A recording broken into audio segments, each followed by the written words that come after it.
Wewe hata nikikuwekea sasa hivi milioni 200, alafu nikakwambia usifanye chochote uishi hadi ufe, hautofika mwaka, itakuwa imeisha. Kwa sababu majukumu ulionayo wewe ni tofauti na nani? Na mwanamke. Kwa sababu hata mwanamke ni moja ya jukumu lako. Ni wale tu vile tunajisahau. Hii dunia inamsubiri mwanaume atekeleze majukumu yake. Sasa lazima ufanye biashara, na usifanye biashara isiyokuwa na nini? Na faida. Lazima ufanye biashara inayokupa nini? Faida.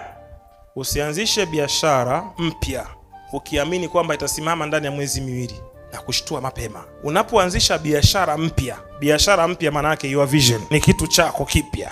Unapoanzisha kitu kipya usitegemee kipate matunda papo kwa papo. Kitu kipya yani kinachukua muda wa kutosha, kwa sababu ni kipya. Namba 1 au lazima uwe na muda wa kuwaaminisha watu hiyo product mpya. Namba 2, watu hawaiamini kwa sababu hawaijui. Namba 3, lazima ufanye promotion ya kutosha ili watu kwanza kuijua. Alafu namba 4, kuna kitu kinaitwa business competition. Alafu kuna business killer, muuaji wa biashara. Katika area zote za biashara kuna watu wanaitwa mafounder. Unapoleta project ya maji mpya, jua kuna watu ambao wameshauza maji na brandi zao ziko juu na zinaaminika. Sawa. Ukileta brandi mpya ya maji, maana yake umeanzisha vita na wale waliokuwa na brandi zao ambazo ni nini? Za zamani. Kwa hiyo namba 19, lazima ujue kuna vita katika